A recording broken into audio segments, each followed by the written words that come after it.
Hello, everyone. This is Vikram Prakash, and you are listening to Architecture Talk, the podcast devoted to advancing the frontier of architectural thinking and hopefully, one way or the other, bringing it slowly into sync with some of the great imperatives of our times in this postmodern age when we are facing the climate crisis, when we think we are AI and quantum mechanics.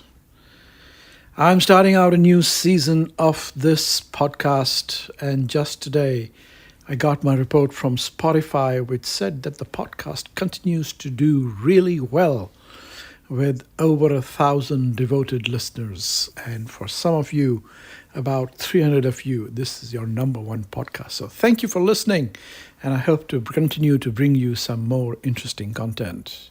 Today I'm having yet another conversation with my good friend Ayad Rahmani, who is now full professor of architecture at Washington State University. And I was on a ferry with him on our way to Orcas, where I have a new writing shack home. And en route, he told me about his new book, which he was writing on the relationship between Moby Dick, Herman Melville's classic Moby Dick, and thinking architecture. Ayad is always an inspiration to listen to, and his previous books have covered the works of Franz Kafka, Frank Lloyd Wright, and Emerson. And now let's get an insight into his forthcoming work on Moby Dick. Here we go. Architecture is really the art and science of turning fiction into fact. Sometimes kind of real architectural life interferes with intellectual architectural life. There is no such thing as architecture. So you're working on a book on Moby Dick and architecture. True. Literature and architecture. Yes. This is your thing, literature and architecture. It seems like it. You read a lot of books, you sort of Kafka everything, and why do you think there should even be a relationship between literature and architecture? Literature is literature.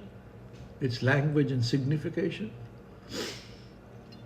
Now, either you say architecture is also language and signification and structure, like the structuralists did. Mm-hmm. And so then they came up with the language of postmodern architecture, Jenks, etc.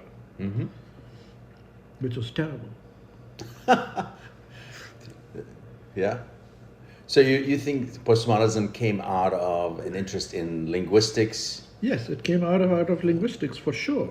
Language, Chomsky, Yeah. Deep structure, a sense that... Yeah, I mean, Christopher Alexander tried to make deep structure out of architecture, pattern language. Yeah. Hertzberger was doing similar things around that time, but it all got reduced down to language of postmodern architecture and shit like that. Mm-hmm. So if that's the relationship between language and architecture, we should stop this podcast right now. Okay. Yeah, because you have an axe to grind with postmodernism in general. Postmodern architecture. Postmodern architecture. Otherwise, I'm a post-structuralist. But maybe you're fixating on one kind of angle on postmodern architecture. Okay, so what is your angle on postmodern architecture? No, tell me about literature and architecture. I see. Why literature and architecture? I can talk to you about stories. That architecture without a story is a meaningless pile of stone and concrete and glass. And I think that's true. And I can, talk to you about grammar and the structure of language that we use to make coherent statements about meanings and life. But I think the attraction for me about literature is that it comes from imagination. That it is revelatory. It has an aspect about it that is not really predicated on historical chronology, something precedence. It does not really come... So you're saying architecture is a work of imagination, literature is a work of imagination? Yeah. exactly. And But everything is a work of imagination. Music is a work of imagination. well, Painting is a work of... yes, yeah, paintings can be looked at in the same way and sourced in a similar manner. No, don't give me theory. Tell me why you, Ayad Rahmani, why are you obsessed with these novels and why do you think it has something to do with architecture? The fascination. You're obsessed with Franz Kafka. Yes. And you're obsessed with Moby Dick. And Yeah. you think they connect to architecture. Why the and shit? Emerson and Thoreau, because all of them refused to arrive at or make decision based on historical precedents, historical set of hierarchical events. Oh, so they're modernists, you're saying. That's what all the modernists did, you know. But they're intentionally screwing with history. So you're not history they interested- see as being a power, not as a neutral set of stories that come to us in a sequential manner. No, we know and, that. and which tell the truth. They are urging us to think about the truth. So wait a minute. So you are into these people because of what they are saying, not because of their literature. Yeah, that they're. So you're trying to escape history. Oh yes, You're for sure. trying to escape history. You're trying to escape your own history. Yes, Your own history is completely screwed up according to you. yes. You know, You nailed it. That's why. Yes, Iraq exactly. and Kuwait Yes. and your father. We Yes. talked about this earlier. Yeah.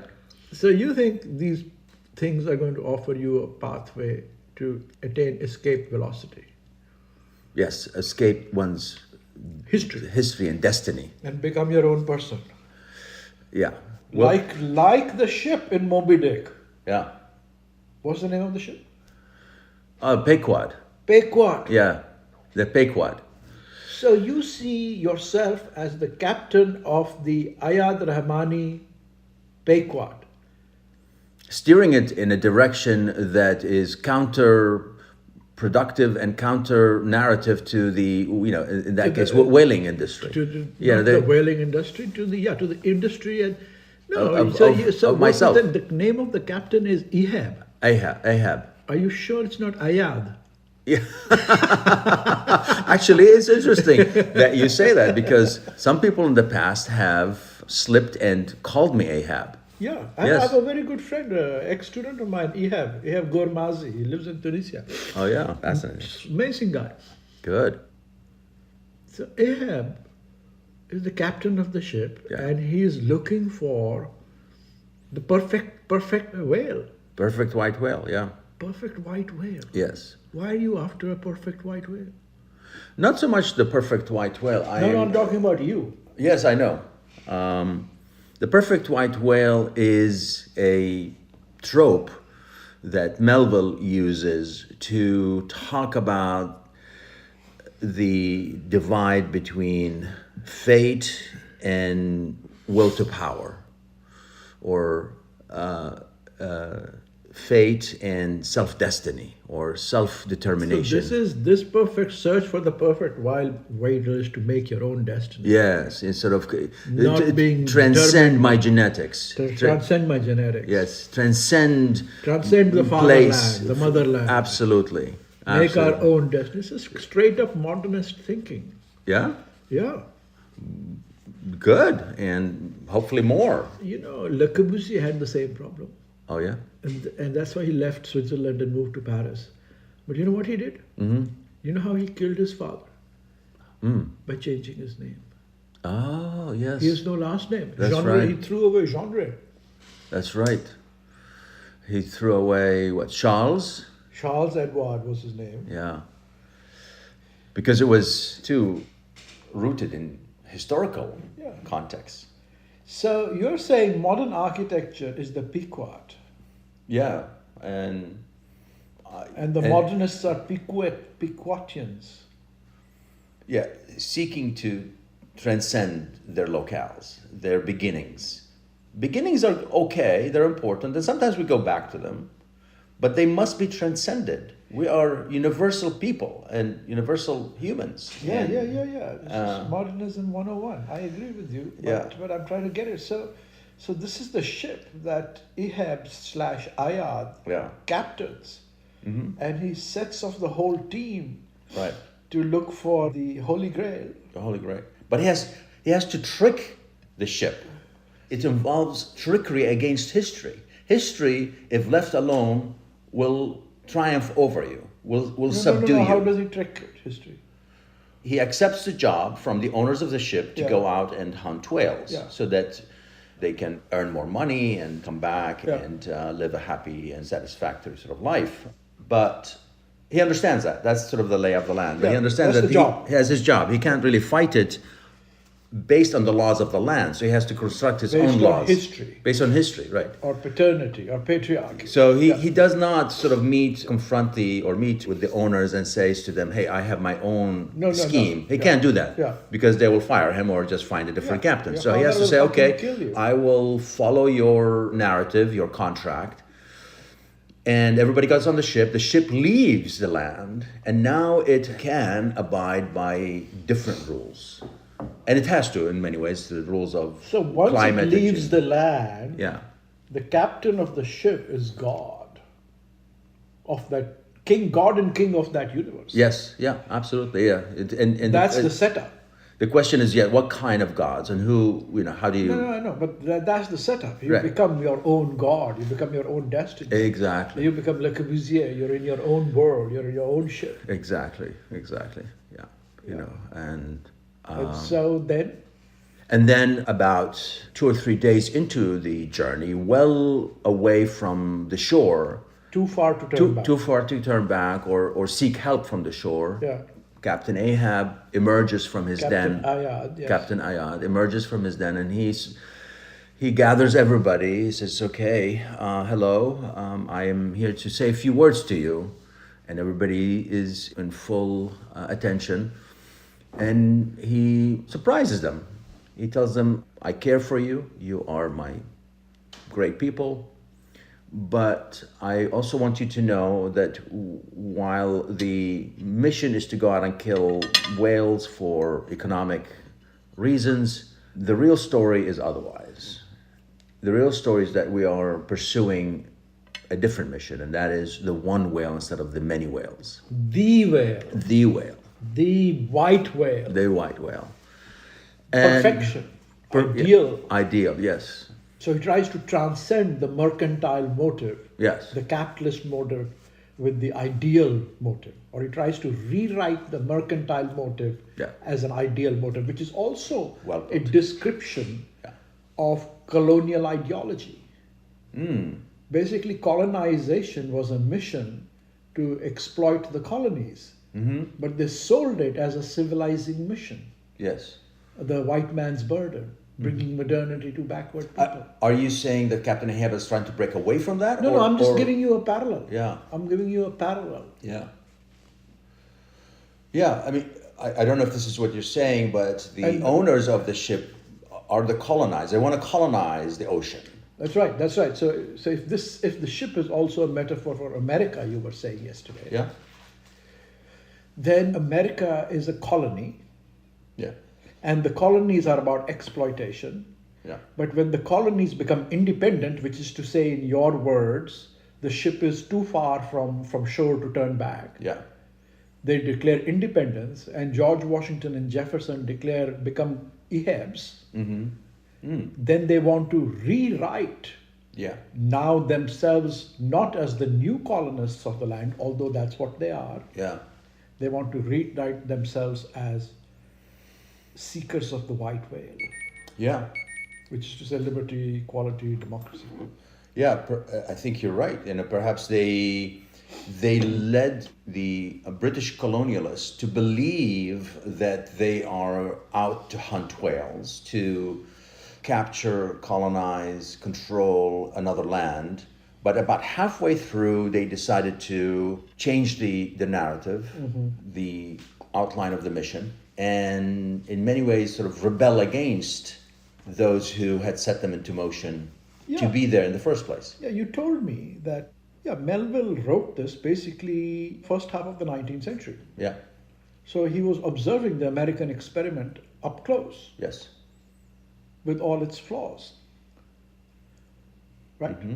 And you told me that he wrote this, soon after Alexis de Tocqueville, the Yes. French theorist, Yeah. who looked at the early days of the American experiment Mm-hmm. and basically came to the conclusion that it's a con job. Yes. Or yeah, it's a con job. It's a very clever job. Clever con job, but a con job. Yeah. That basically it is the subterfuge or ploy used by the upper classes Yeah. to retain power, but now in the name of democracy. Absolutely. Retain power. They were never, ever willing to let go of power in favor of some kind of a distributed version of which. No. So They- is Melville's position in Moby Dick the same as Tocqueville's position? Same as Tocqueville's position, but urging us to find a way to perform democracy in a meaningful and productive way. And the ship is his version of find a way to contract the size of the country into a smaller portions of which, so that communities can form and, So like the ideal Greek policies. yes, in this case, But as charged with a major idealistic mission or vision. but the mission is a failure in the novel, no? Ultimately, yes, it fails, yeah. It was always going to fail. Yeah. Did it ever stand a chance? In the novel, the narrator, Ishmael, survives to tell us the story about the journey Yeah. so that we can potentially correct it. Replace the big white whale with some other, maybe smaller versions of which, so that the ship can legitimately have a chance to survive. No, Ishmael is, a classic narrator. He lives on the mast, right? Yes, he lives. He spends a good part of his time on the ship on the masthead, observing the scene underneath, and never really making or leveling a judgment on it. So Ishmael is Herman Melville. He's the theorist. Yeah, He's the thinker. Yeah. Observer and thinker. Right. He's the narrator. He locates the narrator on the mast. yeah. He has this kind of omnipotent panopticon-like view Yeah, of because the you scene. told me Ishmael's a prophet, right? Ishmael, yeah, he Because comes on. Ishmael is the man who is abandoned by his father in the Old Testament. Yes, This is what you told me. yes. As a good Catholic, you know all these things. Hardly, but but for Moby Dick's sake, I had to learn those things, dig them up, and make them part of the analysis. Yes, of Except course. that Ishmael forgives his father Yes, and so transcends him. yes, So objectivity, to become a modernist, Yeah. to become a true modern man, Yeah. the overman, Zarathustra, that yeah, you have to not defeat your father or kill your father. You have to forgive your father. Oh, Absolutely, yeah. And that, I think, is the power of Ishmael. When he arrives on the other end, the people who receive him somehow detect that in him, that he is not bitter, he has no axe to grind, he doesn't complain. I'm sure he tells the story of his rejection, his displacement, the journey, but never with a sense of regret. It seems that he has accepted his lot and may have sort of seen it as a fuel to. No, but what I'm saying is, this is what makes him into a prophet. Yeah, Rest of us are just ordinary human beings, or rather ordinary men, because this is all a story about men. yeah, Heteronormative, ordinary men. yeah, The rest of us can't forgive. We can't forgive. yeah. Le Corbusier did not forgive. Did Frank Lloyd Wright forgive? Probably not. Probably not. Yeah. Who else can you think of? So none of them were prophets. Yeah. Le Corbusier, he was a mama's boy to the end. Is that where Christianity gets its contribution to the world? Forgive? Yes, I was just about to say, growing up in Hinduism, forgiveness is not a concept. Right. We don't get it. It's there, but it's not particularly something to dwell on. It's not really there. It's just like a minor concept. Kings can forgive, crimes. Yeah. But this idea of forgiveness, which is internal, which is not about the other actually. Mm-hmm. It's about overcoming one's own Right. unforgivingness. And forgiving, it's a triumph over one's own self. Yeah. It has almost nothing to do with the other person. Yeah. To forgive, you have to triumph over yourself. Yeah. That's tough. Yeah. So this is, yes, if it's possible. Now I finally understood forgiveness for the first time, thanks to you Iraqi Catholic. Yeah. I understood the concept. Because I've always thought forgiveness is about forgiving the other person. But it's not about forgiving the other person. It is about overcoming the unforgiving character in yourself. So then, was Ishmael so powerful precisely because he was showing forgiveness without being self-conscious about it? He probably, and we don't know this for sure, but he probably arrived and didn't really talk about his father until he was asked. He didn't necessarily say, I am here and here's my story. I think he said, I am here and I'm thirsty. I've been traveling the desert with my mother for a long time, and I'm really tired and thirsty beyond anything else. Basic, human conditions. I mean, At which point they asked him, who are you and where did you come from? And then, after quite a bit of probing, he told his story, and they were probably shocked. Aren't you mad? Aren't you going to go back and take revenge? Aren't you? Yeah. No, but what I'm saying is, like Jesus Christ on the cross says, "Forgive them, Father. They know not what they do." Yeah. I mean, that's just boring. Yes. Yeah. Okay. It's patronizing. Yeah. Yeah. Yeah, he knows better, Exactly. and his father is perfect, and he's like, "Come on, Dad." Yeah. Yeah. Whereas Ishmael, Yeah. Abraham threw him out for no fault of his own. Totally. Yeah. He had done nothing wrong. And he was loved. That's who he forgave. Who knew fully well what he was doing. Yeah. He couldn't say he did not know what he does. It- That it- is forgiveness. You're talking about Abraham. He knew what he was doing. Yes. Abraham knew what he was doing. Right. Versus the Romans. The Romans were just, Yeah. Just wanted to get rid of a pest or something. yeah. Like, forget their father, they know not what to do. Right. Because that's the forgiveness that I was schooled on, since I went to school by Irish Catholic brothers. Uh-huh. And it always seemed like a weak notion to me. Yeah. But this idea of forgiveness is massive. Right. Maybe it's the same idea of Jesus on the cross. I don't know. And in the novel, to go back to Moby Dick, Ishmael is contrasted next to Ahab, who does not forgive. He does not, the whole mission, the whole change of perspective is Ahab's unwillingness to forgive. He just can't. Ahab is you and me. We can't forgive. Yeah. He stands in for the ordinary man. Ishmael doesn't stand for the ordinary man. Ishmael is a god. He's he's the overman. Yes. He's the prophet. He's the modernist prophet Mm-hmm. of objectivity. Yeah. Right? Yes. Yeah. Yeah. His objectivity, his Narrative power, memory, structure, his interest in seeing things from a higher perspective in a all-encompassing way. Yeah. But the forgiveness is interesting. Yeah. Ahab's demise is his unwillingness, inability to let go of revenge.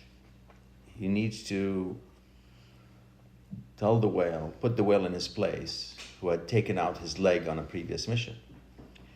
But he's also dragging the whole community with him. That is interesting and problematic. Why isn't he doing it by himself? Well, he can't. He needs the help of others. Yeah, that's what communities are. Everybody has the same problem, right? Yeah. So you unite everybody with the idle dream of transcendence. I'm going to show you a whale so amazing Yeah. that it will transcend the problem of forgiving your father. You won't need to do it anymore. Yeah. If you get to the promised land is America, is the white whale. It's a dream. It's a fiction, right? Mm-hmm. The promised land is different from Ishmael's journey, right? That's Moses' journey, comes later. Right. That's the traditional journey. That's the boring journey. Yeah. So in your reading, the white whale is the promise of America that was never really meant to be real and present itself in a way that is conquerable. But That's Tocqueville's reading, the that it's a con job. aim was important. Tocqueville says it's a con job. Yeah. I think in Melville, Yes. he wants to believe in it. Yeah. I think And that's the thing about America. yeah. Everybody believes in it. I think Melville takes Tocqueville's critique to heart, but wants to add a corrective to it, to see if we can use that critique to good end. Yeah. Achieve a He resolution. still wants to do the right thing. Yes, This is American thing. Everybody thinks that, we fucked up and it's not really working, but we are working on the good project. Right. Yeah. And it seems like he really believes that America is possible, but not in the way that the geography has presented itself. The geography is just too vast to allow for any coherence to take place. So the question is, how do you get to where you want to be and not let geography constantly vie against that? Well, it has to be a construct, because geography itself doesn't give you that. It has to be an artificial construct, and the ship is an artificial construct. And it's a form of contraction that brings people together and puts them on the same spot. And because of challenges ahead, the whale, of course, but also climate and just environmental forces, the people on the ship have to come together, forget about their differences, and chart a common cause. I think that's sort of Melville's hope for us. Yeah, I mean, the same rhetoric is still being used by the climate people, right? Like, we are all on one ship. Yeah. And it's a ship called Planet Earth. Yeah. Yeah. And we are looking at death and destruction if we all don't come together. Right. This is the neo-modernist sort of refrain of the planetary movement. Planetary movement, planetarity, and the climate crisis movement. Right. And I'm a signer. I'm a signatory. Oh yeah. Are you not? You're on board? Yes. Okay. Yeah. I'm not sure if I'm on board, but I'm definitely a signatory. Yeah. I'm on board insofar as I'm a believer and a champion of Moby Dick. I believe I sign on through literature. I don't sign on based on what climatologists or our sort of moral concern for the planet. What do you mean? You signed on through Moby Dick, you don't sign up through science. Yes. What does that mean? That means that I wish to Science, see... I wish to Ishmael see- are the scientists, right? I mean, Yeah. they stand up there and do objective Yeah. research. Yes, sir. But you're going by the stories on the deck. I'm going by the power of art and imagination. Why? Art and imagination bringing us to issues and questions that we can dissect, analyze, and change ourselves accordingly. Not by, this is just not to argue against the other side. I just myself, I don't know how to start with science's arrival on the scene and telling me what to do. I don't know what to do with that. It seems it lacks the ability, the potential for me to imagine, to engage in a kind of an imaginary by which I change the world, I change myself with it. So science lacks narrative, lacks sort of... It lacks narrative and imagination, no Yeah. doubt.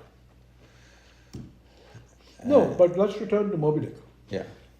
See, I'm reading your reading of Ehab on the ship and his sort of setting this course Yeah.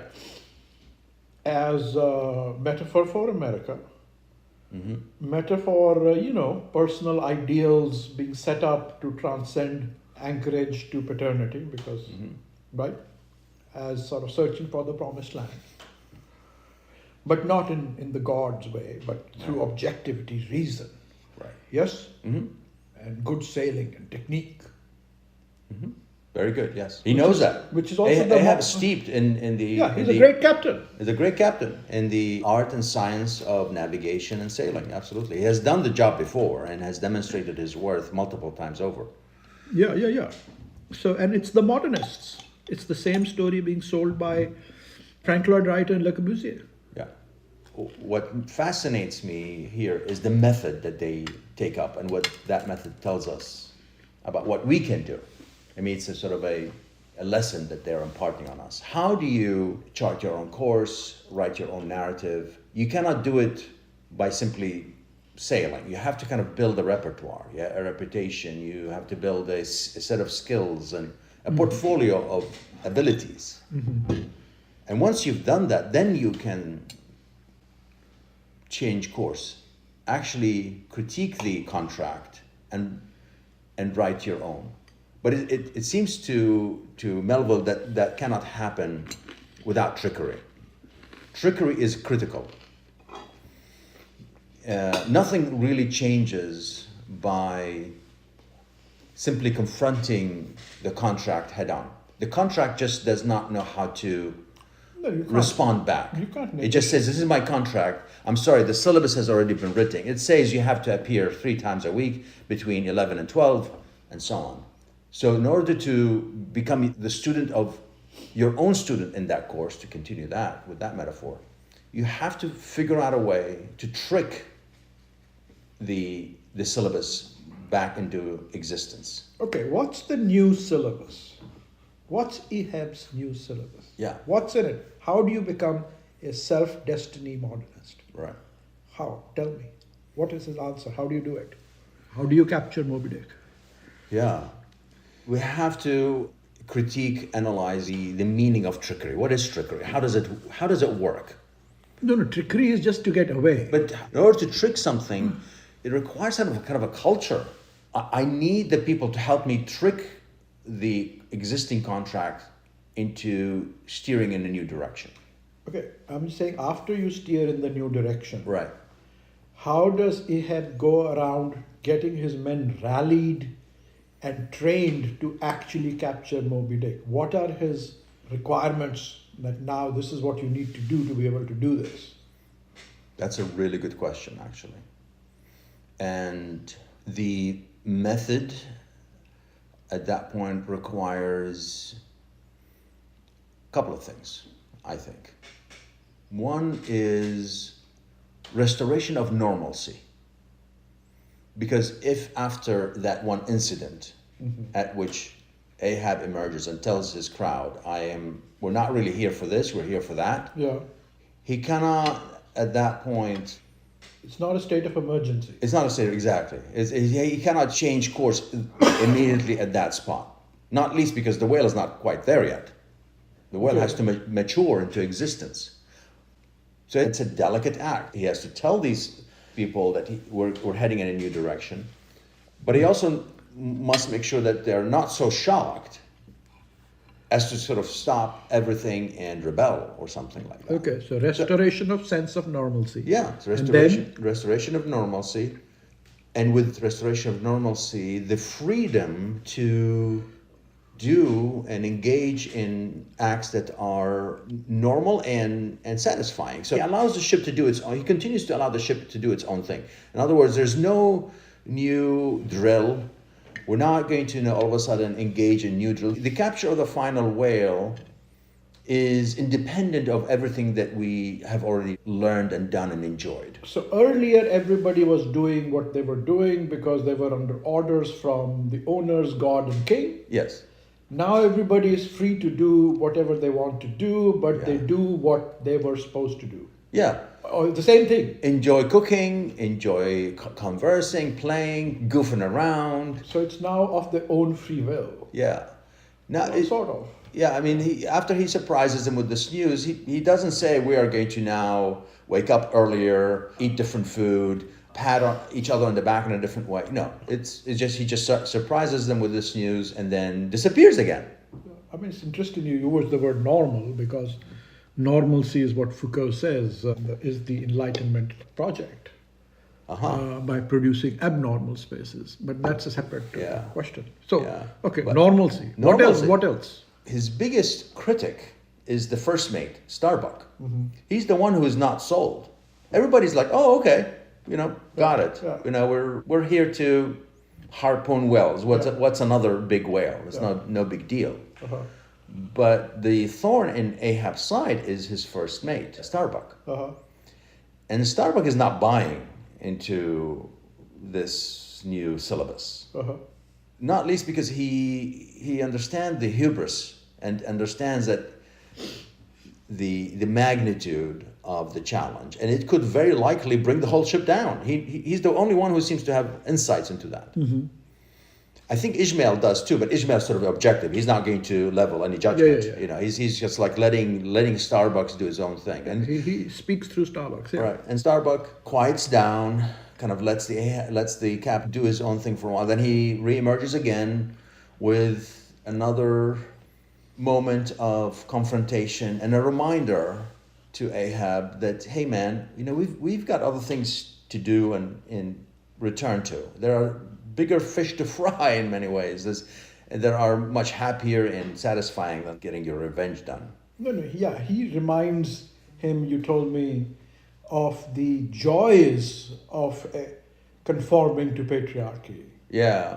You get our wives and children Yeah. are all waiting for us. Yes. We could all die here and we'll lose that. And his message is maybe less patriarchy, although I'm sure that is the case, but more community. He is truly in love with the community. His community has already been formed. The community at home. At home, yes. Under patriarchy. Yes. Under He's under no illusion like Herman Melville that we need to contract the world into an artificial form of community, kind of a gated community, so we can pursue community. His having emerged from a kind of a Quaker background, principles and philosophies, he has already formed his community, and he's committed and convinced about it. He doesn't need any trickery to convince him in that direction. Yeah. He respects, interestingly enough, the hierarchy of the ship. He never rebels against that. Well, of course he respects because he's a traditionalist. Yes. Yeah. He never, for instance, assembles the crew and Again, rebellion. creates a rebellion. No. That doesn't seem to be even remotely close on his mind. Yeah.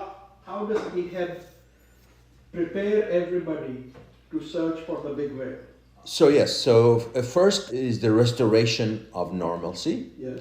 And every day is more or less the same as yesterday. Yeah. And we are all, doing happy and joyful things, eating, playing, and catching more whales. There are several other whales that take place before the big whale. So by the time the big whale arrives, they've already immersed themselves into several normal incidences that they normally do being on a whaling ship. And that sort of sedates, normalizes, minimizes the impact of the eventual encounter. So that's his preparation, trickery. Trickery, yeah. He tells them we're going to do something else, but he also prepares them for this tryst with destiny, Yeah. as Nehru would say. Oh, yeah? Yeah. All right. He talked about India's freedom as a tryst with destiny. Wow. So here Melville or Ayad or Ayad prepares the ship for its tryst with destiny / Moby Dick by doing a series of regular hunting, whaling operations, Yeah. and to fooling people into thinking that the Moby Dick will be the one more. Yes. Between Moby Dick and another Moby Dick, there's a whole bunch of normalcies. Everyday events and silly encounters and coming back to Earth. But the big mission is to figure out a way to transcend oneself. And yesterday we were talking about the end. How does the end happen? Death. No. How does he talk to the crew to transcend themselves? The crew he's not concerned about the crew transcending themselves. He's concerned about himself transcending himself. So he wants to become, that's Ishmael. Forgiveness is to transcend oneself. Yeah. Okay. Yeah. But Ahab is after the big whale. He knows that the crew is kind and sweet and willing to do whatever. They've already signed on. Their agenda is to while the day, catch whale, and bring back some money. They don't seem to have a kind of a bigger agenda than that. They just want to survive the day. But standing in the way of that passivity is Starbuck and the other two mates. The other two mates seem to be happy to come along. They don't really raise a critical lens to the whole mission. They sort of But Starbucks does. what Starbucks does. So what? Nothing happens. And because of Starbucks' respect for hierarchy, patriarchy, order, he does not rebel. He could very easily do. He could easily rally the troops and get them to rebel against this one captain. But he never does that. He trusts the power of the word and memory, sympathy, appeals to kindness and a life lived elsewhere to make a U-turn and go back to the shore. Yeah. But I mean, that's To why no good. People also love the Shackleton story, right? You know the Shackleton story? No. Because he took that ship, he wanted to go to the North Pole yeah, in a ship, and he persuaded all these people to go with him. yeah, And the ship got trapped in the ice, and they all died. yeah. They just revived the ship. Interesting. And that has fascinated for generations, because everybody wants to sort of be Shackleton or Ahab and escape the tug of convention Right. and build their own destiny. But everybody is catastrophically scared that it's going to be, as Starbucks says, a disaster. A disaster, yeah. Look, man, we've got better things to do, and this is not looking very good. And beyond that, we've captured more than our share of oil. We're like wealthy multiple times over. That's the pragmatist perspective. Yeah. Like we don't in going out to search for this big whale, we've caught another 10 more than we have promised to do. Yeah, and that's the same thing. Napoleon also said the same thing. He said, that's because now you are under my leadership, so let's just go for the big prize, Right. since we are doing so well. So it has this, So that was greed, maybe? I don't know. what? No, in Napoleon's case, is it? No, it's the same story again and again. I'm not sure if Ahab is greedy. I wouldn't say Ahab is greedy. You're saying Napoleon was greedy? I mean, from what that Napoleon No, realized that he Napoleon was conquered a- enough, but he needed more. No, he was selling a dream. No, he said, we're going to sell French liberté, égalité, fraternité to the whole world. Liberté, égalité, fraternité is Moby Dick. Yeah, yeah. But would you agree that there's really not a bone of greed in Ahab's method? No, neither in Napoleon's. Oh, okay. That's what I mean, I don't see neither in Le Corbusier, neither in Frank Lloyd Wright. Right. No, They're there's no chasing greed. after it. Even the white man's burden, the colonial burden, Yeah. They justified it as a civilizing mission. Yeah. We were bringing advanced civilization to backward people. It was doing the right thing. But with Ahab, I don't know if he was really interested in bringing anything to a larger context than himself. The challenge was, It's the same form of argument. yeah. I mean, I don't know if he had an aggrandizing vision that he was going to save the world. He just wanted to see if he can go after a project that can put him at a place where he doesn't have to be a burden on others or exist independent of others. And in his case, again, he knew from the get-go that he was after this whale. That mission didn't sort of mature halfway through the journey. He didn't sort of say, oh, wow, I can capture these whales. How about if I go after something bigger? In other words, it's not sort of like Darwinian in scale. There's no incremental, oh, I captured this small whale, I'm going to capture the next big whale, and then I'm on the big whale.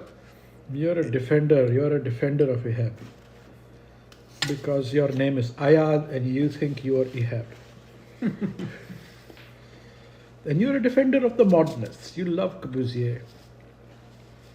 Absolutely love No, Corbusier. you love Frank Lloyd Wright. I love Frank Lloyd Wright too. And you love the heroic man. I love the belief, however wrought and wrong it may be, that you can improve humanity. Ahab. Yeah, I have to admit, I love that. It's futile, but the idea that there's something in me that I can do to improve humanity's So that's also perspective the on- quite Catholic in you, you know. So you don't like Paul Simon's line, talk about it, shout about it, when you gotta choose. Any way you look at it, you lose. That's what Krishna said on the battlefield to Arjun in the Gita, in Hinduism. Oh. Yeah. One more time, say it again. Talk When- about it, shout about it when you have to choose. Yeah, okay. Any way you look at it, you lose. So is there joy in that? Why do people do it? Where does this sort of belief system and conviction come from? I mean, it's bound to fail. Krishna is not taking it upon himself. Ishmael, Listen, I'm talking about Krishna yeah, in the Gita. In this system, he's not promising anything. He's saying, this is how it is. Don't you think you are doing anything more than this? And in that, he offers a certain kind of possibility of enlightenment, is the best he offers us. Knowledge. right. He doesn't offer emancipation. Oh, He good. simply is offering the truth. But in the hope that there might be emancipation, is there sort of a possibility? Is No, he says, give up the search for fruit. Karmanyev adhikaraste ma phaleshu kadachana. no? Phal is fruit. You do karmanyev. So the karma theory that we bandy about in America Yeah. is come from this phrase, karmanyev adhikaraste. Do your dharma, but never for the fruits of your result. Try your best to be unself-conscious about it. Just sort of march ahead. Just do it. Just do it. And do what you think is the right thing, but not thinking it's going to do any right or good, Right. or that anything will accrue to you. Anyway, That's good. different tradition. Yeah. What fascinates me about the difference between an Ishmael and, say, a Jesus is the factor of the miracle. In Jesus's story and sort of the Abrahamic religion, there seems to be a need for a miracle to bring you to my side. Yeah. That, we are... Miracles are trickeries. Yeah. It's the same thing. There, A miracle is a trickery. that we are different, and there's nothing in a million years that can happen that's going to make you me and vice versa. There's no way that I can bring you into my territory, and that the only way I can accomplish that is really through some kind of annihilation of the rational mind, a sort of a taking out, an annihilation of reason. I must stop your capacity for reasoning so that you can come this way without despite your belief to the otherwise. Right. That's miracle. That's trickery. Yes. That's trickery. Yeah. Which is different from Ahab's trickery. We'll get to that maybe a little bit. But what I love about Ishmael's is that, and the people who believed in him on the other end of his journey in the desert, is that he didn't appeal to them with the presence of a miracle. He didn't present them with a miracle, other than his survival maybe. The fact that he survived. No, that's not a miracle. That's just survived. He's an overman. He did as a human being, none of us could do. Yeah. Because God can do miracles because they're God. And his forgiveness? No, no. Ishmael produces forgiveness and established himself as a superman. Human, Yeah. but superhuman. Overman. How? That's By forgiving his father, Okay. which nobody else can do. So that is the miracle version of the more traditional Yes, Jesus but approach. miracle version, Jesus' version is he does it because he's superior. He has access to divine powers. Yeah. He's Ishmael, yeah. not in the same category as us, so it doesn't matter. It's basic for him. Yeah. It's no big deal for Jesus to walk on water Right. because he's divine. But you and I are not divine. Yeah. Ishmael is not divine. But Ishmael does something which you and I can't. So that's why it makes him a Right. prophet. Yeah. That's Exactly. what makes him the And- Le Corbusier and Frank Lloyd Wright. And then that's important on a couple of levels. One is that do we delegate and relegate the power of Ishmael, the presence of Ishmael? I mean, do we credit those who saw him? I mean, because he wouldn't have been available to us without the people who heard him on the other end, who actually said, "Oh my gosh, you mean you were rejected, you suffered, you did it without a mother or a father, and you're okay with that?" Their kind of interrogation of his presence shocked them enough that they made his story available. Otherwise, his story would not be available to us. I mean, it was that community's picking up the gauntlet and saying, "Okay, this is unbelievable. Something is divine here," in a way that Ishmael himself is like, I'm just here. I'm just happy to have a drink of water." See, modernism doesn't accept gods. Modernism accepts prophets. Mm-hmm. Modernism needs its prophets. Modernity, enlightenment, we still look for our prophets. Elon Musk, highly flawed prophet. Uh-huh. We don't look for gods. We don't want miracles. We want people who can do what none of the rest of us can't. We want Ishmaels. But I would argue that both Le Corbusier and Frank Lloyd Wright did engage in the miraculous to bring people along. You mean trickery? Well, trickery and the miraculous Like, for instance, what? traffic in the same. Yeah, trickery road. and miracle are the same thing. Yeah. Ishmael does neither. No, I've talked to you about this. It does seem to me that Ishmael's appeal to those who saw him and welcomed him on the other end is precisely that he was No trickery. that he was not interested. He didn't even know. He wasn't aware that you could be angry or vengeful about anything, and had no particular interest in anything else than a drink of water. I mean, it seems like that was his power and appeal, his ability to let go. Yeah. No, that's a huge power. It's huge. Yeah. You and I can't do it. No. I try, but yeah, inevitably I come to an intersection in the road and I fall in it. The issue of community is that he forms community because everybody recognizes in themselves their failure to do what Ishmael is able to do. Therefore, they identify him. You can't identify with Jesus Christ, because he's Son of God, and you and I are not Son of God. Yeah, I mean, Jesus and Muhammad and other prophets came to a point at which they realized they were the fork in the road. Okay, how do I go forward? And is it hope or hopelessness? And it seemed like they had decided in hopelessness, that there's really no hope in this crowd. There's no appeal to them. There's no way that I can use any words or do any form of gymnastics to convince these people that what they're doing is wrong, that their method is destructive, wasteful, and ultimately, counterproductive to their own plight. That's Starbuck. It's like, okay, I can't convince these people. I just simply, and now I have to engage in miracles to stun them, freeze their brains, and then have them come my way. Yeah, but And Frank Lloyd Wright did that. Frank Lloyd Wright. well, where did Frank Lloyd Wright do that? Frank Lloyd Wright came to a point where he realized there's really no talking to the But Americans. what miracles did he do? Okay. His version of miracles is that he was going to defy gravity. He was going to engage in the kind of architecture that no engineer or city official was going to sign off on. Yeah. But that's Ishmael kind of miracle. I right? know, I would disagree with that. I would say it's more of a Jesus miracle. Really? Yeah, I mean, he was essentially walking on water. In some cases, very much literally, as in falling water. Falling water walks on water in a way that the engineers said, you cannot do, sir.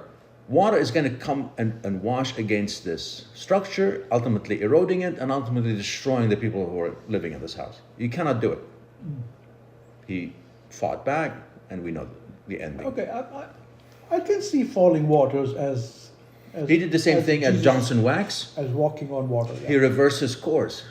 He reverses the order of gravity and weight distribution. Usually the column is thinner at the top, fatter at the bottom, for the simple reason that Yeah. that's how weight distributes. He says, I'm going to turn that around. Yeah. And people said, you're crazy. Yeah. There's no way you can do that. Yeah. Not over my dead body. And he said, just allow me to show you otherwise. Basically, he was doing the multiplication of bread right in front of the people. A Jesus method. Mm-hmm. He was asking them to allow him to show them how he can use one bread to multiply and make 100. Okay. And so he takes up that exercise and puts up a column, and lo and behold, this column supports 5 more times over the weight that they had suggested or demanded that the column support. You get the picture. Yeah, I get the picture. And he does stun them. He stuns the crowd. And the crowd's like, it's just, how is this even possible? Yeah, I get it. And from there on, we see what happens after. The rush of clients. The guy had more commissions than the entire selection of architects in the 20th century. I'm exaggerating, but close. Now, Ahab Back to Ahab. Ahab didn't do any miracles. No. Ahab did not. He was not. Yeah, exactly. No, Napoleon performed miracles. Ahab was not interested in miracles. No. He was interested in the driving force of the human mind, of the capacity of the human mind to imagine the unimaginable. He was not interested. I mean, if there was trickery, it is trickery based on realpolitik kind of contractual purposes and pragmatic in many ways. Yeah, pragmatic. Yeah, and he didn't appear and do a song and dance in front of them. No, he just showed them himself, with one leg missing, and told them, "Hey guys, I know you signed up for this, but we're actually going to do that." Yeah. And if anything, he relied on their ignorance. They were all simple people, were fine people, but simple. The crews, and the only intellectual on the ship was Starbuck. He was the only one who could put 2 and 2 together and realize there's something fishy here. So to summarize, these two kind of trickeries, or the two methodologies, is one is to persuade people to follow you by performing miracles. Yes. Which is, we are saying, what Frank Lloyd Wright did, Yes. like Jesus. Based on hopelessness, yeah. And the other is to continue to believe in the hopelessness and just do one step at a time, keep pushing the mission. These are both sort of modernist ways of being in the world. Like, don't give me the miracle projects, I'm just going to work in the grassroots. It's grassroots versus flashy big visions, yes? Right. Yeah. And Starbuck wants the grassroots to get us where we need to be in a healthy and positive way. And Ahab has no time for that slow but sure way. He doesn't believe that we have enough time on this earth to make a difference that way. There's no way within the course of our life, whatever, we live 70, 80, 90 years old, that's just not enough time to make a real and effective and meaningful change. So he and his methods seek to contract that through aiming for the higher. If I aim for something, 10 times bigger than me, you might say, well, why don't you aim for something twice as big as you? And I say, yeah, that makes sense. Yeah. But if I do that, I'm only likely to move the world in a better direction an inch. In the meantime, we're destroying the earth, we're destroying climate, we're destroying each other, we're destroying a whole bunch of things. Do we actually have enough time to do this nice and slow and grassroots methodical approach? And that's what the climate scientists are saying. This whole grassroots business is just going to get us killed. It's sweet, but it's not effective. Yeah. And I believe in that. And I'm not a grassroots person. There you go. And I mean, we can be sweet. There's something to be said about sweetness, but there's also something to be said about survival. And again, if you look at it through Ahab's perspective, Ahab is saying we don't have the time. We don't. We don't. Climate change is here. Right. Climate's going down. Exactly. It's not the time to sit down and have, a lot of conversations on the street. And you can contract and expand this however you want. You can take it to the level of a class. So for instance, let's say a class is underway and you have 3 or 4 months to do it well, and you realize that the class is not going well, or that there's a problem underway. Are you going to engage in an incremental method and a grassroots sort of slowness, or are you going to affect change here and now because precisely we don't have time? The term is short. We only have so many months to live this well and to grow and to emerge from it in a meaningful manner. Well, you can fool yourself. Sure, you can convince yourself that by sitting and having smaller workshops every day, you're going to get to where you want to be. But the reality is that time is ticking. Well, that's the argument between Le Corbusier and Jane Jacobs, right? Le Corbusier wanted big visions. Yeah. And Frank Lloyd Wright, they wanted big visions. Yeah. And Jane Jacobs said, no. Yeah. We got to do it all grassroots. Exactly. Because the big vision is going to end us getting us all killed. That's right. And they claim it was getting us all killed. That was the exact conversation between those 2 or 3 figures. Yeah, yes. Absolutely. One is fascinated and but also held back by short-term interests and beliefs, and the other travels 30,000 above the ground and sees the bigger picture right here and now. Le Corbusier, Frank Lloyd Wright travel way up and see the problem, the lay of the land from that perspective, and determine that, oh my gosh, on the ground things might seem nice and sweet, but from up here, the climate change at the climatology, planetary level, we're fucked. We're going down. Yes. So no point in rearranging deck chairs.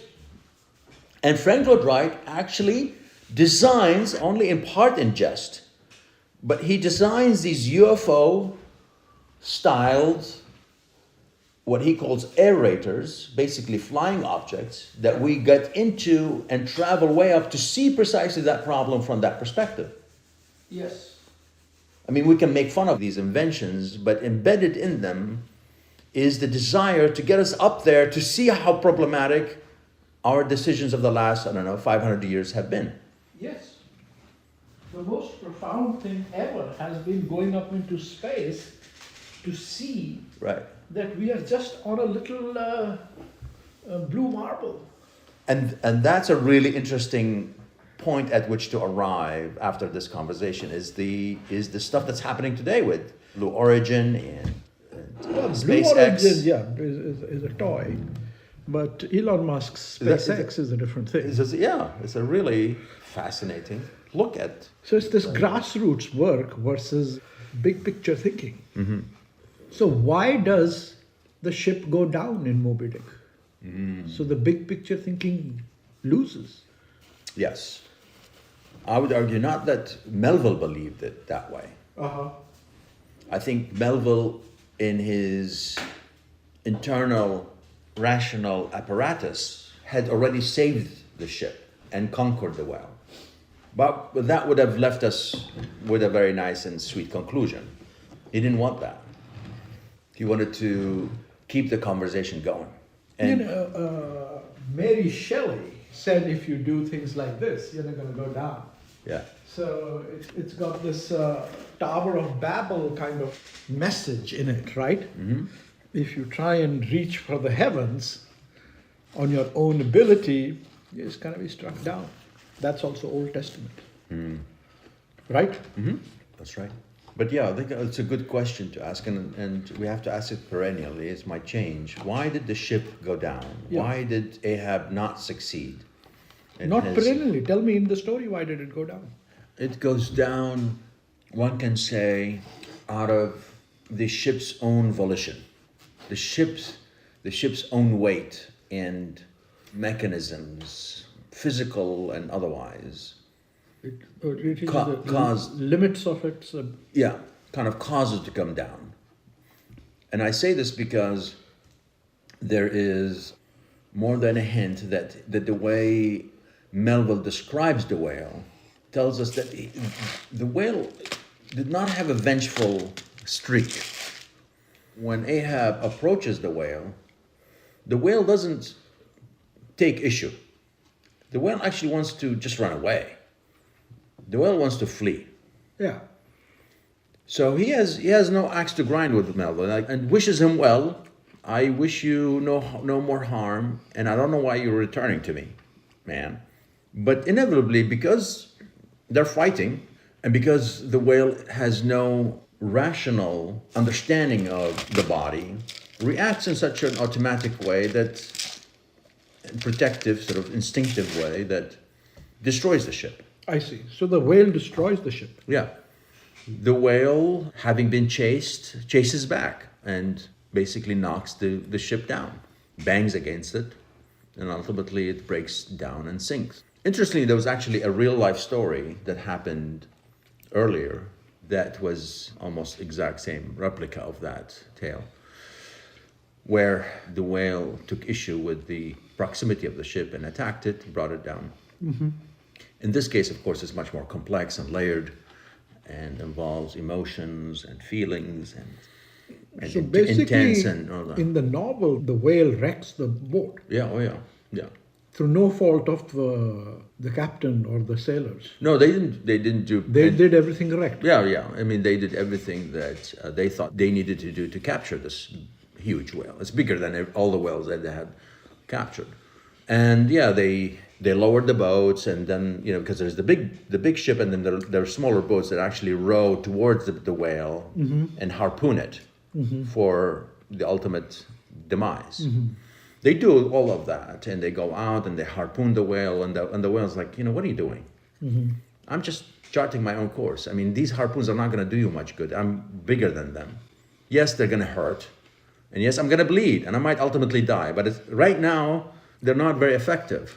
You're not And so- going to get me. They're not going to get me. So they're punching above their weight, basically. Oh yeah, very much. Yeah, very much.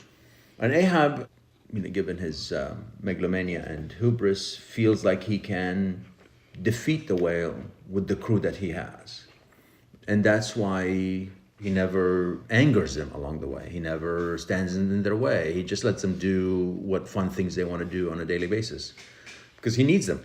And he goes down with them. He doesn't stay on the ship.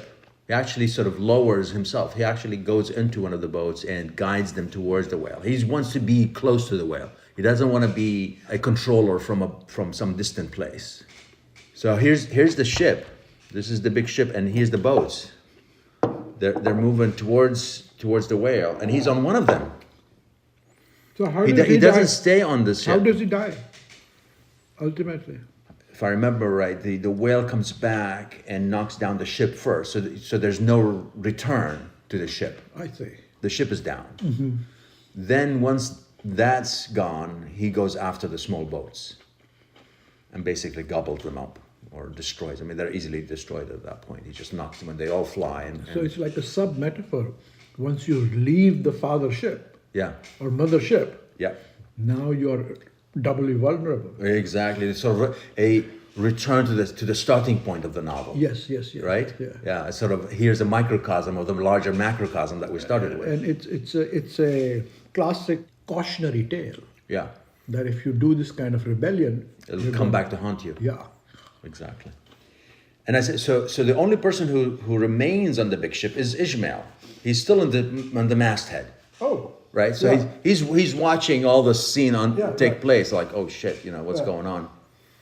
And as the ship is going down, he's going down with it, of course. Yeah. And he's the last one to go down into the water. And by the time the ship goes down, he locates a vessel that he can hop into and basically float. And that vessel is a coffin that one of the harpooners had made as a kind of a carpentry project 3 or 4 days before the encounter with the big whale.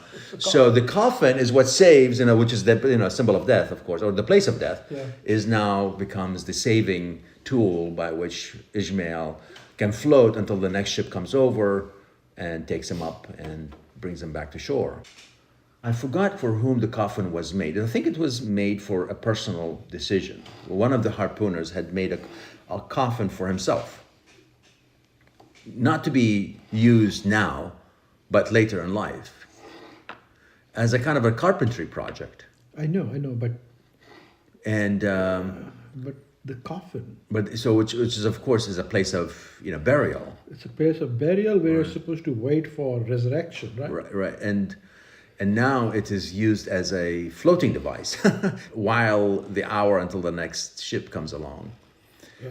And it's also a symbol of Christianity, Hinduism, and No, how is it Hinduism? cremation. This is clearly a critique of maybe Christianity or the whole biblical narrative of how one is saved and the afterlife and things like that. Yeah. In this case, the coffin does deliver him to another afterlife. Yeah, exactly, yeah. And the afterlife is the novel. Yeah, the survival of the novel through the lens of Ishmael, the narrator. But this is all men's tales. It's a male fantasy. Yeah, No women on the boat. yeah. No women on the boat, but women are present in the novel through their absence. And we are reminded of them again through the agency of Starbuck. Yeah, Starbucks says, remember your women. Yes, You want the comfort of a woman. right, And you're going to lose it. right. So he says you can get comfort of a woman on one side, No, or you can chase Moby Dick on the other. right. Yeah, it says we can chase Moby Dick, but think about it. You have a wonderful wife, a son who's waiting. That they both love you. That there's no problem in the marriage. There is really not mention of divorce or some kind of a breach in the relationship.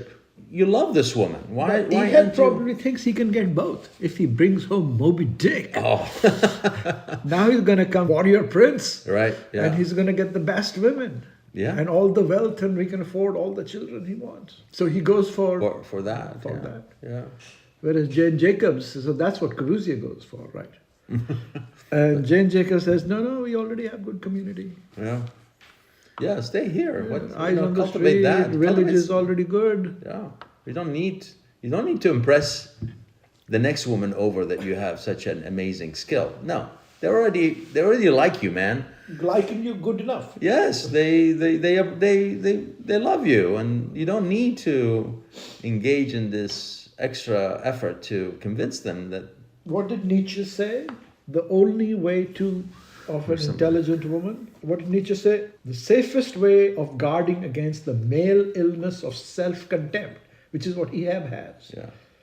is to be loved by an intelligent woman. Oh, yeah. Right? Absolutely, yeah. And yes, Starbuck is saying, you have this intelligent woman. Let her love you some more. So we are all crazy, man, chasing after Moby Dicks. Yeah. What is that? Why are you so obsessed with that? And Why are you so obsessed with that? and No, I'm talking to you, Ayad. oh, why am I obsessed with Moby Dick? Yeah, with your Moby Dick. Oh. What's your Moby Dick? Yeah, my Moby Dick is to triumph over a perception that I was born a failure.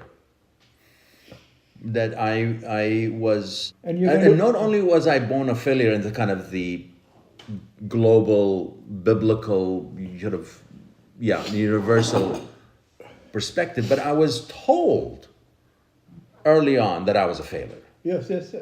Several times. Several times. That I really should basically not lose my day job because the other jobs I'm seeking are out of my reach. Right. So what And is I your... should just basically give it up. Got it. Yes. So what is your Moby Dick? So you're going to prove that you're not a failure by achieving what? The very things that I was told I was a failure at, first and foremost, but other things as well, I'm sure. And are one of what? the things I was told I was a failure at is that I was a miserable writer and reader of books. Oh, and you want to become a brilliant writer and reader of... I want to become Nietzsche and Hegel at the same time. 2 in 1.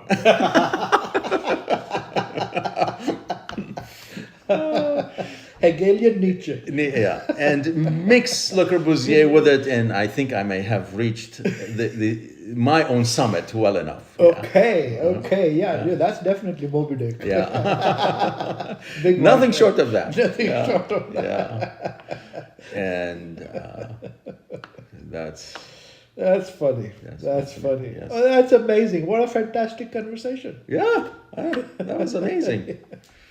Yes, to be continued in many ways. To be Yeah. continued. To be continued. To be continued. Of course.